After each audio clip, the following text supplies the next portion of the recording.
আসসালামু আলাইকুম। এখন শুনবেন সংবাদ শিরোনাম। জাতীয় স্মৃতিসৌধে বীর শহীদদের প্রতি সর্বস্তরের মানুষের শ্রদ্ধা। প্যারাট্রুপিং আর যুদ্ধবিমানের মনোজ্ঞ ফ্লাইপাস্ট। বিজয় দিবসে জাতির শ্রেষ্ঠ সন্তানদের প্রতি রাষ্ট্রীয় সম্মান, জাতির উদ্দেশ্যে ভাষণে ভোটে যোগ্য ব্যক্তিকে নির্বাচিত করার আহ্বান প্রধান উপদেষ্টা। বিজয়ের দিনে রাজধানীতে ছাত্রদলের পতাকা মিছিল, যুব ম্যারাথন আয়োজন জামায়াতের, এনসিপির আগ্রাসন বিরোধী যাত্রা। 16 ডিসেম্বর উপলক্ষে বিভিন্ন রাজনৈতিক দলের কর্মসূচি, মুক্তিযুদ্ধের চেতনাকে ধ্বংস করেছে আওয়ামী লীগ, অভিযোগ নেতাদের। সিঙ্গাপুরে চিকিৎসাধীন ওসমান হাদির অবস্থা অপরিবর্তিত, হত্যা চেষ্টায় মূল অভিযুক্ত ফয়সালের সহযোগী কবির 7 দিনের রিমান্ডে। আসসালামু আলাইকুম। এতক্ষণ দেখছিলেন সংবাদ শিরোনাম, এখন দেখবেন বিস্তারিত। মহান বিজয় দিবসে সাভারের জাতীয় স্মৃতিসৌধে শ্রদ্ধা জানানোর পাশাপাশি প্রত্যাশার কথাও জানিয়েছে সাধারণ মানুষ। শহীদদের আত্মত্যাগের কথা স্মরণ করে অনেকেই বলেছেন, গণতন্ত্রের পথে এগিয়ে যাওয়াই এখন প্রধান চ্যালেঞ্জ। মুক্তিযুদ্ধের অর্জন যেন কোনোভাবেই ম্লান না হয়, সেই দাবি সবার কণ্ঠে। বিজয়ের দিনে শহীদের ঋণের দায় নিয়ে নতজানু লাখো মানুষের ঢল স্মৃতির মিনারে। রাষ্ট্রীয় আনুষ্ঠানিকতা শেষে সর্বসাধারণের শ্রদ্ধা নিবেদনের জন্য উন্মুক্ত করে দেয়া হয় সাভারের জাতীয় স্মৃতিসৌধ। রাজনৈতিক, সামাজিক, সাংস্কৃতিক, পেশাজীবী সংগঠনের পাশাপাশি শহীদ বেদিতে পুষ্পার্পণ, ভক্তি শ্রদ্ধায় জাতির শ্রেষ্ঠ সন্তানদের স্মরণ করে সর্বস্তরের মানুষ।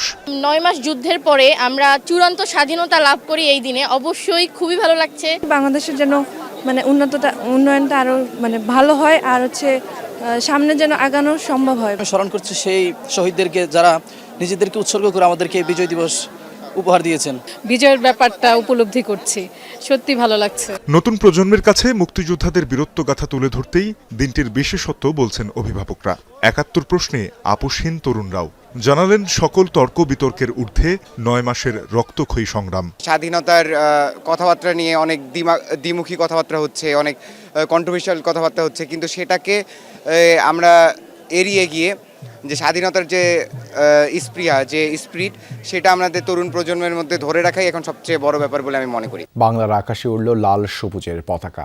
55তম বিজয় দিবসকে স্মরণীয় করে রাখতে পতাকা নিয়ে প্যারা জাম্পিং করলেন টিম বাংলাদেশের 54 সদস্য। লক্ষ্য বিশ্ব রেকর্ডের তালিকায় স্থান করে নেয়া। তেজগাঁও পুরাতন বিমানবন্দরে আয়োজিত ফ্লাই পাস্ট এবং বিশেষ অ্যারোবেটিক শো ছিল নজরকাড়া।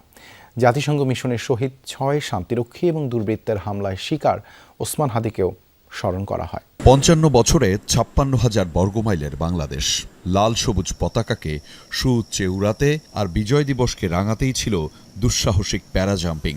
অংশ নেন সশস্ত্র বাহিনীর 53 প্যারাট্রুপার এবং বিডার চেয়ারম্যান আশিক চৌধুরী। প্রত্যেকের সাথেই ছিল জাতীয় পতাকা।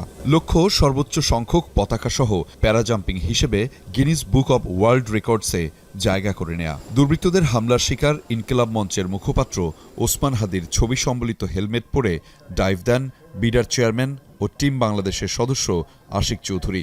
এছাড়া সুদানের জাতিসংঘ মিশনে শহীদ 6 বাংলাদেশি শান্তিরক্ষীর প্রতি শ্রদ্ধা জানিয়ে 6 জন নিজ নামফলক বদলে তাঁদের নেম প্লেট ধারণ করেন। বিজয় দিবসের সকালে সাভার জাতীয় স্মৃতিসৌধে ফুল দিয়ে শহীদদের প্রতি শ্রদ্ধা জানান রাষ্ট্রপতি মোহাম্মদ শাহাবুদ্দিন ও প্রধান উপদেষ্টা ডক্টর মোহাম্মদ ইউনূস। নীরবে কিছুক্ষণ দাঁড়িয়ে বীর শহীদদের প্রতি শ্রদ্ধা জানান তারা। এ সময় উপস্থিত ছিলেন উপদেষ্টা পরিষদের সদস্যরা। 16 ডিসেম্বর জাতির ইতিহাসের গৌরব উজ্জ্বল একদিন। দীর্ঘ 9 মাসের রক্তক্ষয়ী মুক্তিযুদ্ধের মাধ্যমে অর্জিত হয় কাঙ্ক্ষিত বিজয়।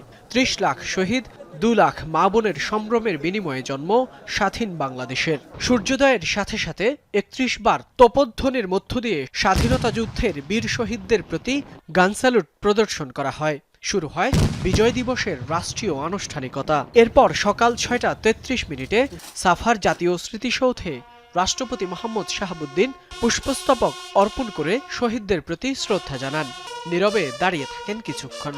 6:55 স্মৃতিসৌধে মুক্তিযুদ্ধের শহীদদের প্রতি শ্রদ্ধা নিবেদন করেন প্রধান উপদেষ্টা ডক্টর মোহাম্মদ ইউনূস। পর্যায়ক্রমে শ্রদ্ধা নিবেদন করেন প্রধান বিচারপতি, উপদেষ্টা পরিষদের সদস্যরা, বীরশ্রেষ্ঠদের পরিবার, যুদ্ধাহত মুক্তিযোদ্ধা এবং বীর মুক্তিযোদ্ধারা। শ্রদ্ধা জানান বাংলাদেশে নিযুক্ত বিদেশি কূটনীতিকরা।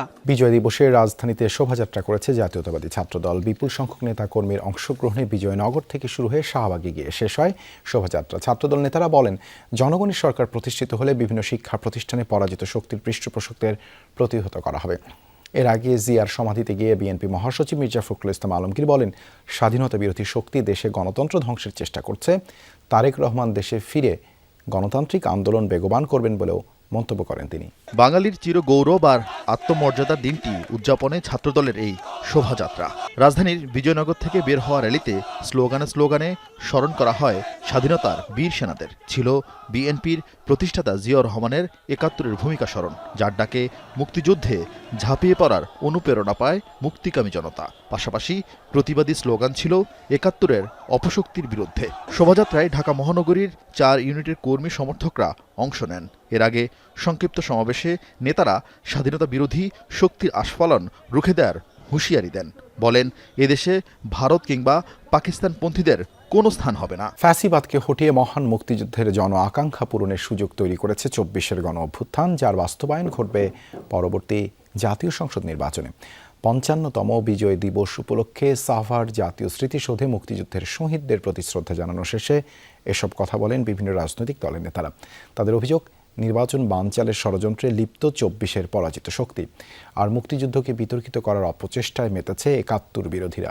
লাল সবুজের বাংলাদেশ, যা শুধু মানচিত্রের দাগে সীমাবদ্ধ নয়, বরং স্বাধীনচেতা একটি জাতির ত্যাগ, মর্যাদা আর আত্মপরিচয়ের ইতিহাস। ৯ মাসের রক্তক্ষয়ী সংগ্রাম আর লাখো শহীদের রক্তের বিনিময়ে ৭১-এর ডিসেম্বরের এই দিনে অর্জিত হয় চূড়ান্ত বিজয়। ৫৫তম দিবস উদযাপনের প্রারম্ভে শহীদদের প্রতি শ্রদ্ধা জানাতে সাভারের জাতীয় স্মৃতিসৌধে একত্রিত হয় বিভিন্ন রাজনৈতিক, সামাজিক ও পেশাজীবী সংগঠন। স্বাধীনতাকে রক্ষা করতে যে সার্বিক চেতনার দরকার, সবাইকে নিয়ে চলা দরকার, সেটা আমাদের অনেক ত্রুটি আছে। গণতান্ত্রিক অসাম্প্রদায়িক সাম্যের বাংলাদেশ চাই। মুক্তিযুদ্ধকে হেয় করা, ছোট করা, একটা পরিকল্পিত তৎপরতা আমরা কিন্তু লক্ষ্য করেছি।